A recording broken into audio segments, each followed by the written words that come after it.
Welcome to the 1 Minute Preceptor podcast, brought to you by Med School Coach. Each episode, get clinical rotation advice and tips to prepare for your externships in healthcare. We interview preceptors and physician educators who will prepare you for your rotation and improve your clinical experience. Now, here's your host, Chase DeMarco. Today we have Sarah Hart-Unger, a pediatric endocrinologist and residency program director in South Florida. She's also the mother of three, wife of a vascular surgeon, and hosts the Best of Both Worlds podcast and Best Laid Plans podcast. Sarah, it's so great to have you on the show. Hi, I have to make a minor correction, which is that I co-host Best of Both Worlds. I never want to take full credit for that effort.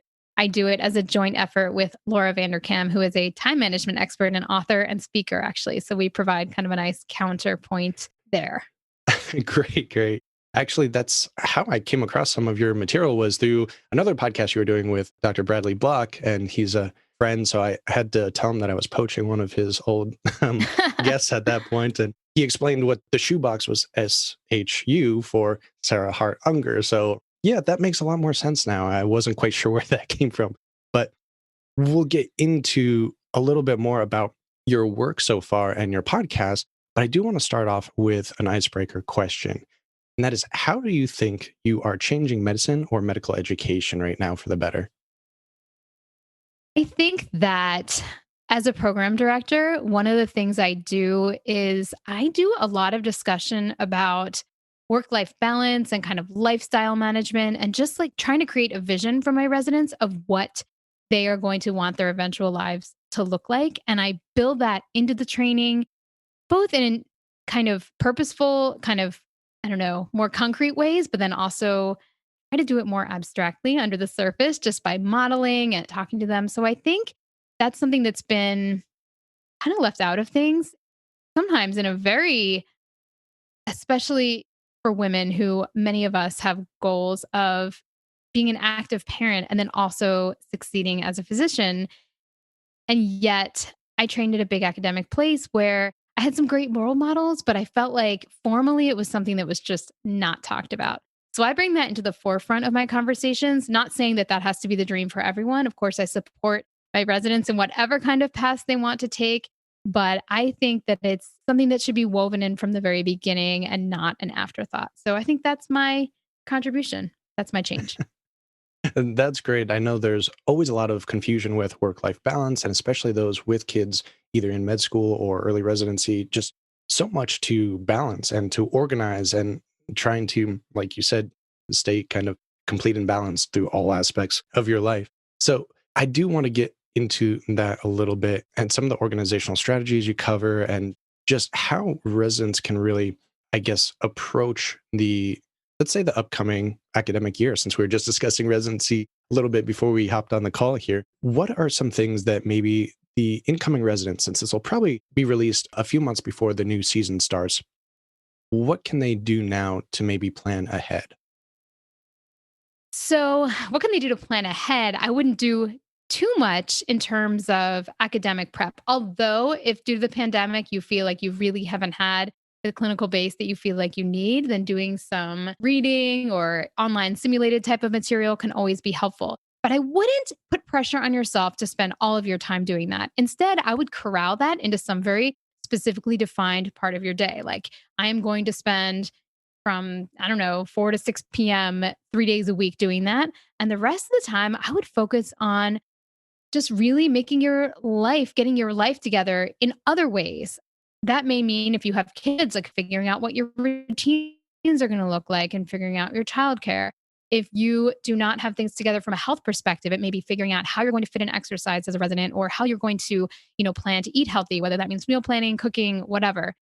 And I also think working on your general time management and organizational skills before you start, so that you have a system that has you on the ground running from the beginning, is definitely a helpful thing to do. That's something that I try to stress in the other show, The Medical Nemonist, a lot, is just organization, because we can be very productive, but a lot of times we don't know how. We were never trained. We never had to do it, in undergrad or previous to med school. And then we just kind of hit the floor running, still not really receiving the correct instruction or knowing different ways to approach these very complicated schedules that we usually get stuck with. So I guess I'm curious if you had just a broad overview of maybe what a student, incoming resident, could do ahead of time, to think about ahead of time, to plan ahead of time. Because I know once that schedule's already made there, just a first draft, it's so much easier to adapt it later as your life changes, and it's going to. Do you have a particular method that you use for approaching that? I don't. I think everybody's method can be different. I do think there are some rituals and tenets that do apply to everyone, whether you are using electronic systems to organize, paper systems to organize, and no matter what kind of program you're going into. I think everyone needs to be paying attention to different cycles in their life, whether that means monthly, where you're looking at goals of big things you want to achieve each month. And those could really be tailored to which rotation you're on. The goals that you might want to set when you are on a pick your rotation should be very different than the goals that you might want to set on a much lighter scheduled elective rotation. So, really kind of thinking about how your life structure might differ and what priorities you want to continue, even when you're working hard, and what can be kind of set aside a little bit.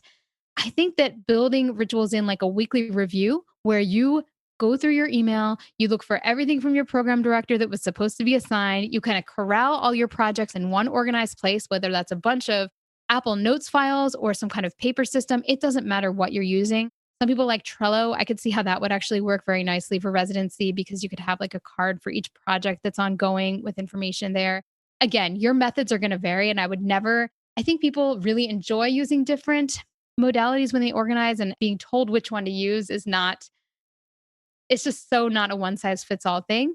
But figuring out how you are going to keep all your ducks in a row when things get incredibly busy is helpful. And again, kind of building those routines in even before you start. I like it. And I kind of want to move from there a little to see at this point in time the 215,000 pound elephant in the room. And that's about the number of COVID deaths we have right now. And COVID is such a large topic in academic medicine right now. And actually, probably distracting you because I have a COVID haircut right now that's not cooperating very well. But, so a lot of students are concerned about how to approach, especially this year, since a lot of students haven't been able to go into a lot of programs. They haven't been able to get the clinical experience that the previous year was able to. And there's a chance that some of this is still going to be going on next year. So for students that are really stressed out about, let's say, getting a residency spot in a certain location, so they want to go do an elective rotation there or something along those lines, that option's off the table in a lot of hospitals and a lot of university settings. So what would you recommend to these students right now? Is this something to worry about, or are there any other options out there for them? I think they should not worry because the truth is, if it's off the table for one person, it is off the table for every person. So, for the most part, most of the residents that match in our program did not previously rotate at our hospital. And that's because we have pretty tight regulation about who rotates. And we did even pre COVID because we have certain medical schools that we have kind of contracts with. And therefore, we can't take a lot of outside schools. But that certainly doesn't mean that we're not going to look at someone from an outside institution and be very excited to match them. So I do think that programs are going to be much more completely understanding of the different experience backgrounds that people have. And the playing field is going to be fairly level because all medical students everywhere are pretty much restricted in some way, unfortunately. I think, the most that you can do within your school to get as much live experience as you can and to make the most of those rotations where you can't necessarily spend the entire day there. But even if you're just going in for rounds, see what kinds of projects you can accomplish outside of that. Try to use your time really, really productively. See if there's a case report you can write up. I mean, that will be something great you could do with your time that will also impress future program directors interviewing you, perhaps.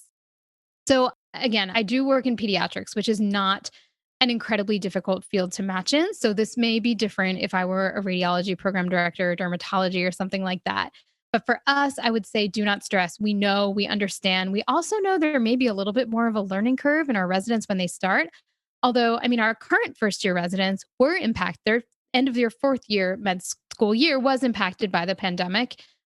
I know fourth year of med school tends to be a little bit less intense anyway. And maybe by March, a lot of people are done with the meat and potatoes of their training. So maybe it wasn't a huge impact, but I think it was still impacted a little. But it's a steep learning curve and we get you in there and we got lots of PPE. And now, working along COVID, it's just kind of a reality that we've all sort of learned to deal with and deal with safely.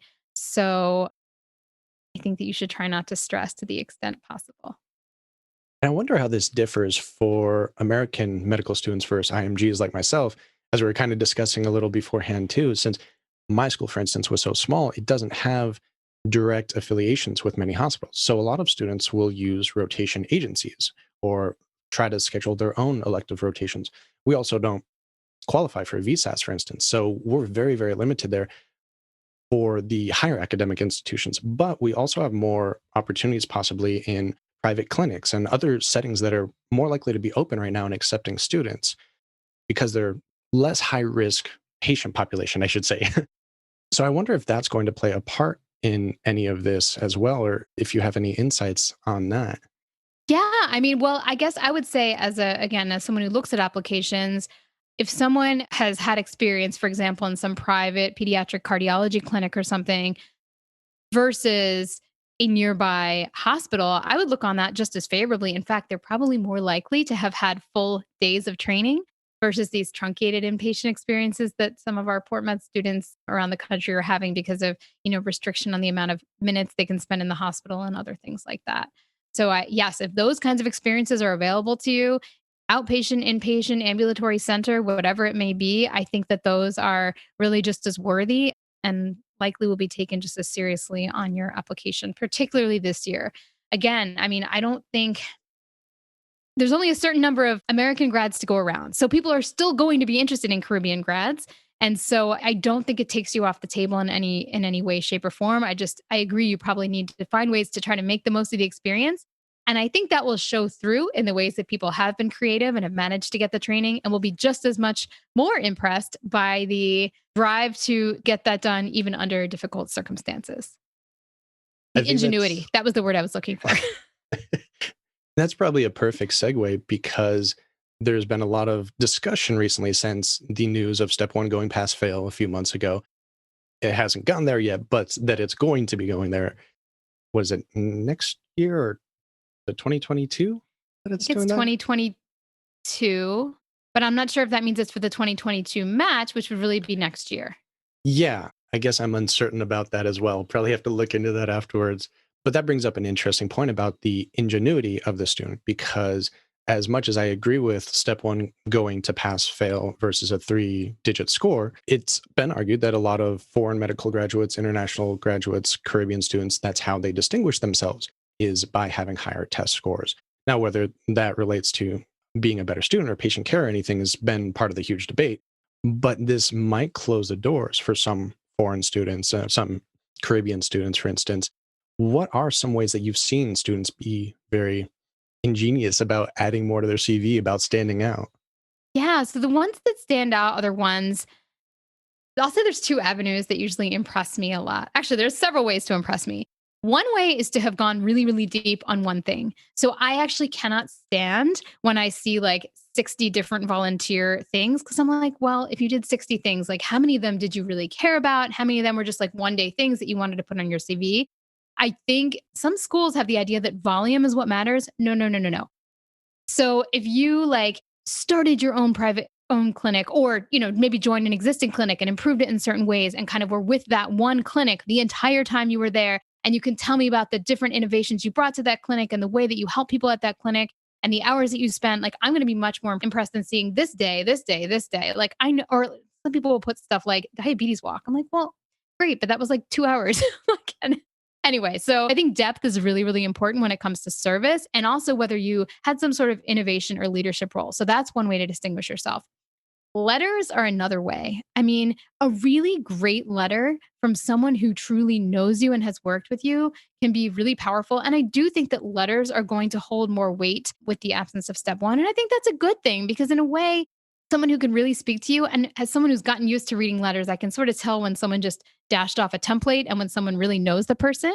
So, getting that letter that has some meaning to it. And I would say, from a student angle, see if when you're asking for letters, you could spend a little bit of time with that person, talking about your goals, talking about, what makes you excited to move on to residency. Because I think sometimes the letter writers need to get more of a flavor for really your essence so they can write you the best letter possible. So see if you can, take your preceptor out for coffee or go for a walk on the beach with them if you're in the Caribbean. I don't know. Is that what people do down there?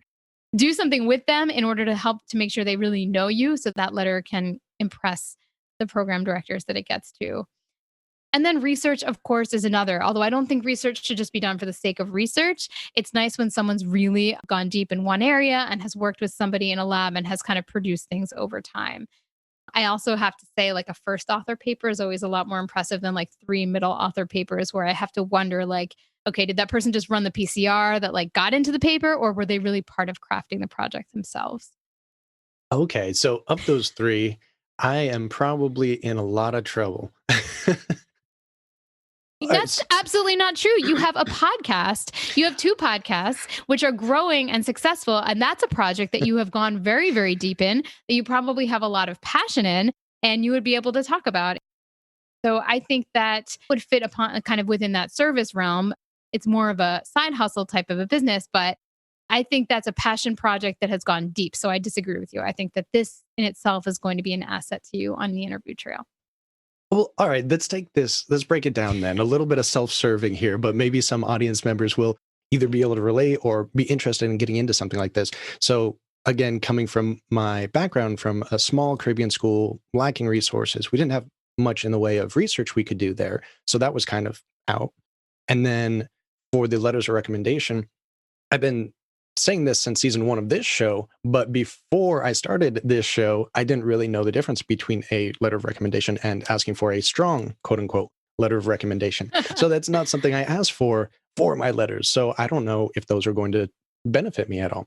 So at this point, I would kind of be relying on the podcasts, on the book, on the blogs, on these little side gig things. But I don't know how much those actually stand out to residency program directors. It's a kind of hit or miss. It probably is hit or miss depending on the generation and the understanding of the PD. I mean, I'm someone who would probably be excited about podcasts. I don't know about if that would be universal. I mean, that's my completely honest answer. But I think if you're able to talk about it and show your passion and kind of talk about the number of students you've reached and the tricks you've learned and built on the medical mnemonist podcast and all that, I think that would generate some enthusiasm. And I also think about, asking for a letter versus a strong letter. If you're asking from a letter from someone who's really gotten to know you in some way, and I know that can be hard depending on where you are, I think that helps. I mean, one of the strongest letters I ever wrote was with a student from a local med school who did an elective in my specialty, and he was with me the entire month. And I just saw how much passion he had for that specialty. And in fact, he's now trying to match as a fellow in that specialty. So obviously, I had all this one-on-one time to get to work with him. And so his letter was fantastic because I really knew him and I knew his goals and what was good about how he was a med student. So I think the more kind of personal relationship you have with the faculty that write your letters, the better they're going to be. Yeah, that makes a lot of sense. And something that I've heard a lot and experienced myself is the preceptor saying, okay, you write the first draft, and then they'll go back and edit it afterwards. And like, okay, I have no idea what to write about myself. I don't know what I'll be stands honest. out. I think that's lazy on the part of the preceptor. I will ask people for their CV because sometimes I just want to get a more holistic picture of like what they've done, or I don't know, partly because I just sort of want them to have to submit something.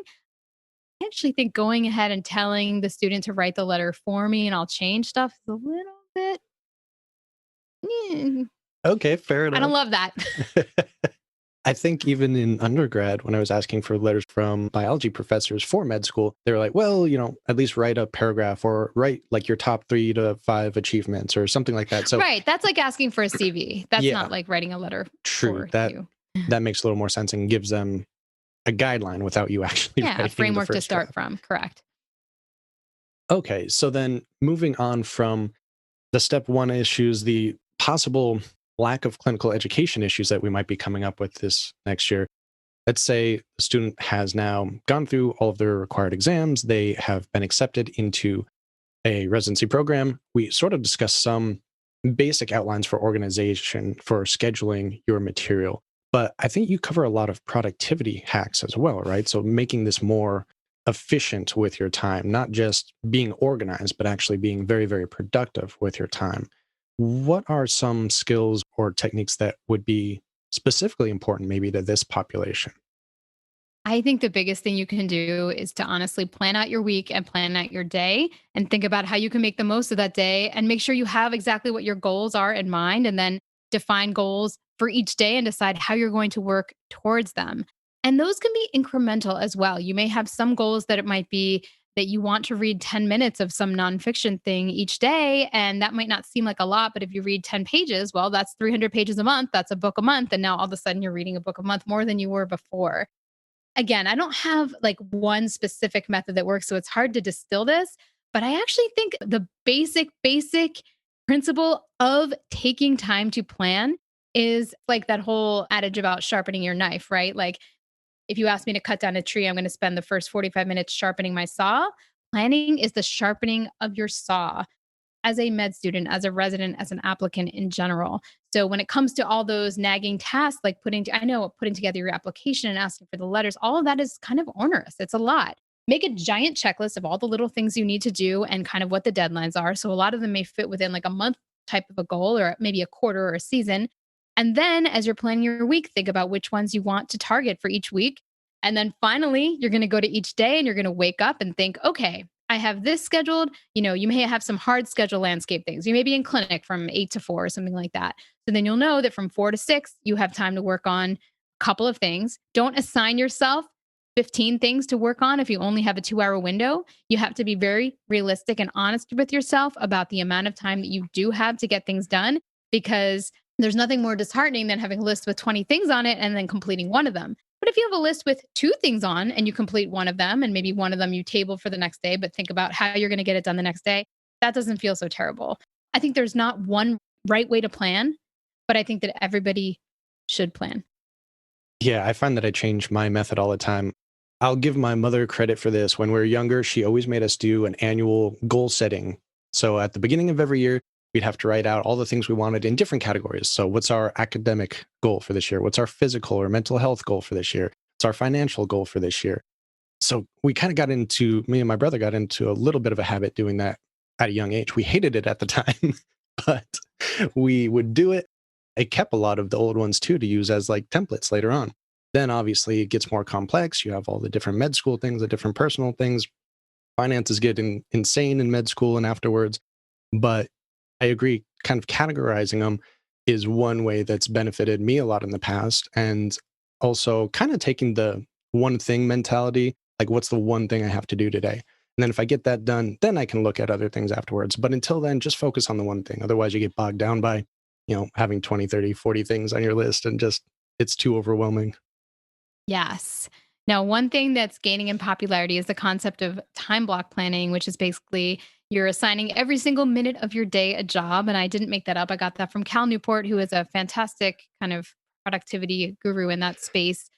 And you can listen to lots and lots more of his work at his podcast. The episodes are like 2 hours long. So you better get yourself a big cup of coffee and some time. But no, time block planning is a way of, making sure that you are making the most of the minutes that you have while working. The caveat to that is that he says, and I agree with him, that you should not plan your entire 24-hour day. Time block planning is a pretty intense way of being. And so it really should be used during the work hours, whatever you define that they are. And by the way, med students, you should define what they are. Your work hours are not like, oh, whenever, I'm going to wake up and I'm just going to work, like I'm going to work till midnight. No. Like decide what your working hours are going to be, what you're going to get done, and then have some kind of ritual that tells you when you are done. Shut down. You're finished. That's very important to me. It's become less, I don't need to be as formalized about it now that I have kids, because it's very obvious. When I walk in the door and my childcare leaves, then clearly I'm not getting any more work done for that day. So I no longer need to, make a big ritual of it, because it's pretty obvious. But if you don't have kids and you're in that stage of life where things are a little bit more undefined and you kind of expect yourself to work all the time, you may find yourself working less than you want to. So I think being very clear about what your work hours are and what the things are that you want to get done in a given day within reason, very important. All right, that was a mini rant. No, it's perfect. And yeah, that shutdown period is very important and kind of the process of it. I think where I have trouble and a lot of students is probably the startup process. It's just getting in motion, getting things going the right direction. Because once you sit down and you've been in it for 5 minutes, you're going to keep working on it.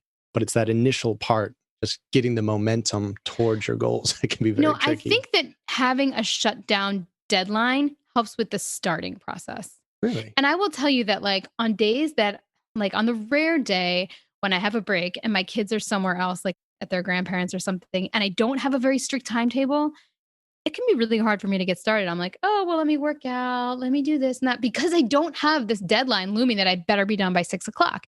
But on my like actual work days, when I know I have a defined window, I'm like, well, I'm hitting the ground running because I know I only have this many hours and then the time's up and I'm going to be done whatever I've done. So actually, I think that defining your end point may help you get going at the beginning point.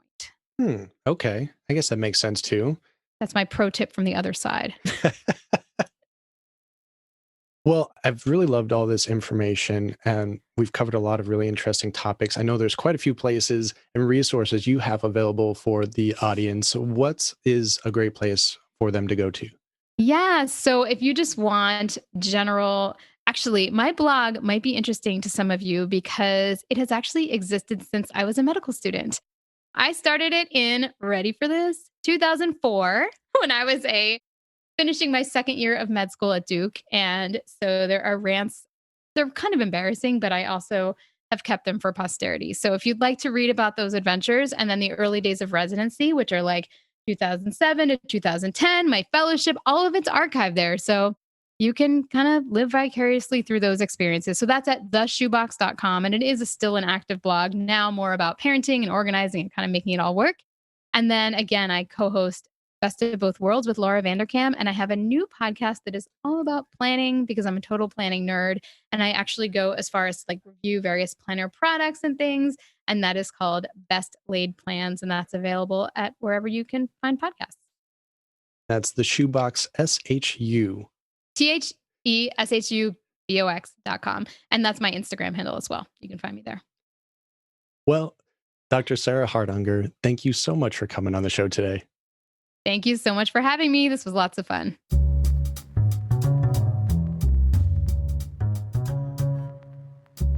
The 1 Minute Preceptor podcast is powered by Med School Coach. To access Med School Coach services like USMLE tutoring or residency admissions advising, visit our website at medschoolcoach.com. Good luck as you prepare for your board exams, and we hope you tune in again next time.